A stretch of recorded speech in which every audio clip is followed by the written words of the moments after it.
안녕하세요. 피부과 전문의 심윤철입니다. 자, 이제까지 기미로 알고 있었던 색소들, 기미가 아닐 가능성도 굉장히 높습니다. 자, 지금의 본인의 얼굴에 있는 이 기미가 정말 맞아야지 우리가 기미 치료를 해도 효과가 있겠죠? 자, 지금부터 기미가 맞는지 감별하는 법과 그 치료법에 대해서도 말씀드리겠습니다. 끝까지 놓치지 말고 따라오세요. 기미는 무엇일까요? 기미는 간장 국물 흘린 것처럼 약간 널대대하게 존재합니다. 자, 이렇게 동글동글 이렇게 섬처럼 존재하기보다는 보통은 이렇게 퍼져 있는 형태를 띱니다. 자, 일반적으로는 대칭 형태를 띠는데 이것이 굉장히 중요한 사실입니다. 즉, 한쪽에는 이렇게 있고 반대쪽에는 전혀 없는 이 비대칭형이라면 이는 기미가 아닐 가능성이 높고, 자, 만약에 이렇게 비대칭형이지만 형태학적으로는 기미가 확실히 맞아 보인다면 색소가 없는 이 반대쪽도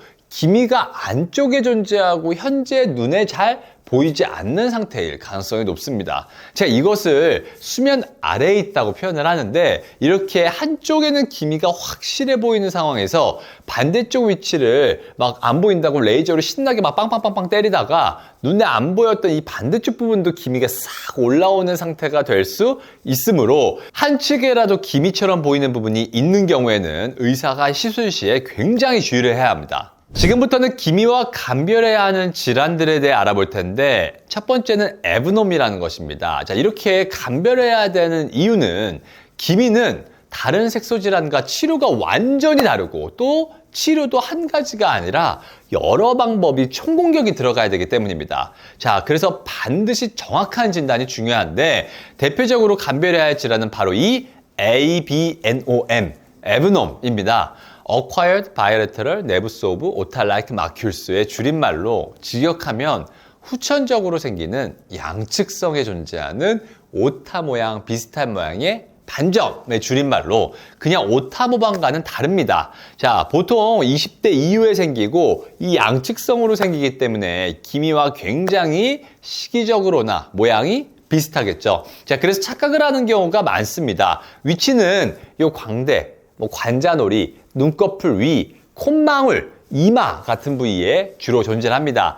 이 기미와 에브놈의 감별 포인트는 제가 환자분들에게 주로 쓰는 표현은, 자, 기미는 이렇게 하얀 식탁보 위에 간장 국물 흘린 것처럼 약간 널대대하게 미만형으로 퍼져 있는 형태를 보이고, 이 에브놈, ABNOM은 작게 이렇게 동글동글 모여있는 경우들이 많습니다. 자, 물론 이 에브놈도 중증형 타입인 경우에는 이 동글동글한 애들이 포도송이처럼 모여서 약간 널대대한 기미와 유사 형태를 띠는 경우도 있지만 이런 것까지 일반 분들이 감별하실 필요는 없습니다.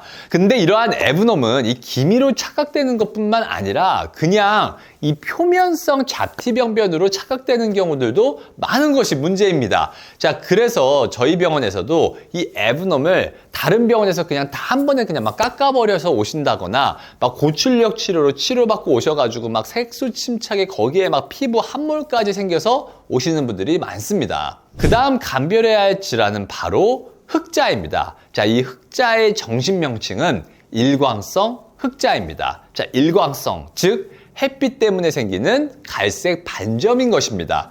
흑자는 경계가 비교적 뚜렷한 갈색 반점으로 나타나고 크기는 다양합니다. 좀 넓게 생기는 경우는 기미와 헷갈릴 수도 있습니다. 자, 근데 이 기미와 감별이 중요한 이유는, 자, 흑자는 기미에 비해 좀 더 공격적으로 치료할 수 있고 치료의 예후도 비교적 좋습니다. 즉, 흑자를 기미인 줄 알고 에너지를 약하게 해서 토닝으로 지속적으로 계속해도 절대 사라지지 않는다는 것입니다. 근데 문제는 이 기미가 간장 국물 흘린 것처럼 널대대하게 존재하고 그곳에 섬처럼 중간중간 짙고 경계가 명확한 반점들이 있는 경우가 많은데, 이는 이 기미 위에 이 흑자가 오버랩, 즉 겹쳐져 있는 것일 수도 있고 기미 병변 중에 표면형 기미가 섞여서 이렇게 보일 수도 있습니다. 자, 사실 정확한 진단은 조직 검사를 할 수밖에 없지만 이것 때문에 막 살점을 뗄 수가 없으니 의사의 감별 능력이 굉장히 중요합니다. 자, 왜냐하면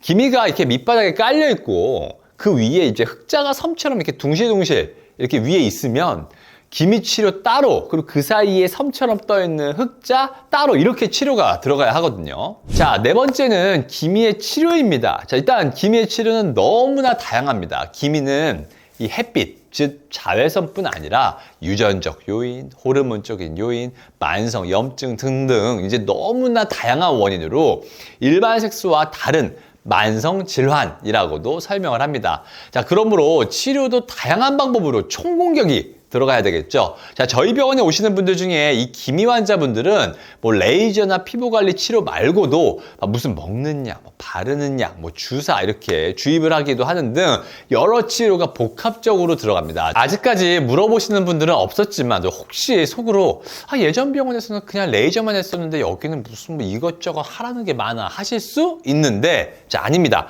자, 이것저것 하는 게 많아야 합니다. 자, 물론 그냥 레이저 토닉만으로도 좋아지는 경우도 많습니다. 자, 첫 번째 대표적으로는 이 기미에 다른 색소 질환이 껴있는 경우에 다른 색소 질환이 기본적으로 레이저 토닝으로 좋아지면서 기미가 전체적으로 좋아져 보이는 경우가 있겠죠. 자, 두 번째로는 기미가 조직학적으로 세 가지 타입이 있는데, 자, 그 중에 이 표피형 기미는 그냥 기본적인 레이저 토닝만으로도 좋아지는 경우가 많습니다. 자, 하지만 이 혼합형과 진피형 타입은 단지 이것만으로는 좋아질 수가 없습니다. 자, 그럼 이제 기미 치료의 대표적인 첫 번째는 바로 뭘까요? 레이저 치료죠. 레이저 치료는 최대한 표피에 자극을 덜 가해주는 레이저가 선택되어야 됩니다. 자, 그래서 1064나노미터의 이렇게 긴 파장을 가진 깊숙이 들어가는 Q-스위치 엔디아그 방식의 레이저가 이 표피의 멜라닌의 흡수도가 낮기 때문에 이것으로 토닝이 돼야 되고, 지금 일반적으로 레이저 토닝 한다고 했었을 때 사용되는 레이저가 주로 이것입니다. 자, 근데 아이러니하죠? 멜라닌의 흡수가 높아야지 이러한 점이 깨질 것 같은데 높은 걸 쓰면 안 된다는 점이. 자, 간단하게만 설명하면 이 멜라닌의 흡수율이 너무 높으면 피부 바깥에서 이렇게 안쪽으로 들어가는 레이저가 우리 정상 피부에 있는 색소에도 다 이렇게 먹겠죠. 그렇게 자극이 주어지게 되므로 색소 침착을 더 유발할 수가 있습니다.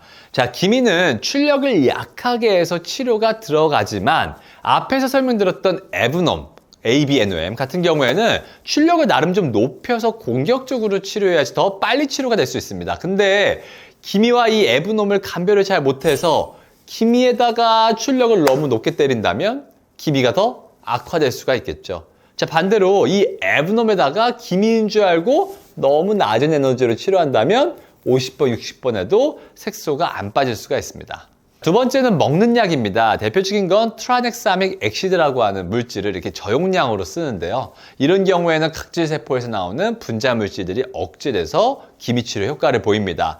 또 두 번째로는 글루타치온이 있는데 대표적인 항산화제죠. 자, 미백에 도움을 주고 산화된 멜라닌을 환원시켜서 더 밝아 보이게 할 수가 있습니다. 뭐 그 밖에도 비타민 C나 E도 기미 치료에 도움을 줍니다. 자, 세 번째는 바르는 약인데 클리그만 포뮬라라고 해서 이 3제요법 세 가지 물질이 섞여 있는 것이거든요. 첫 번째는 트레티노인, 즉 비타민 A, 두 번째는 하이드로키논, 세 번째는 약한 스테로이드를 이렇게 믹스를 한 형태를 쓰면 기미 치료에 도움이 되는데, 제가 기미 연고 바르고 기미 짙어졌어요 라는 이 영상에서도 언급했지만 비타민 A가 피부가 예민한 사람의 경우 자극을 줘서 오히려 기미가 증가될 수 있으므로 주의해서 사용해야 합니다. 자, 네 번째는 보습제인데, 자, 기미는 피부 각질세포의 손상이나 이 기저막의 손상 등 이 피부막의 손상이 나타나게 되므로 피부 장벽을 보호하기 위해 보습이 되게 중요합니다. 자, 그러니까 다섯 번째, 이 피부 장벽 강화를 위한 시술이 중요하겠죠.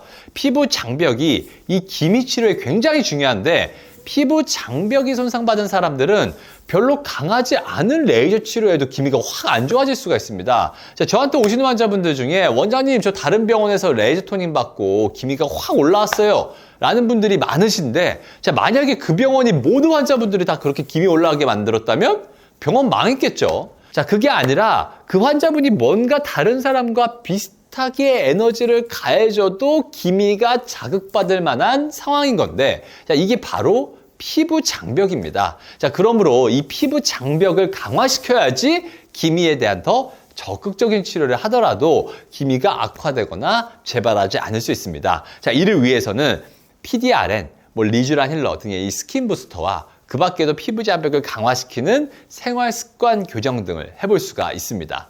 자, 6번째는 혈관 치료인데, 자, 기미 환자분들에게서는 이 혈관이 증가되어 있습니다. VEGF, 혈관 내피세포 성장인자가 이렇게 증가되어 있기 때문에 혈관 치료가 결국 기미 치료가 되는 이러한 접목된 방법이 사용되고 있습니다.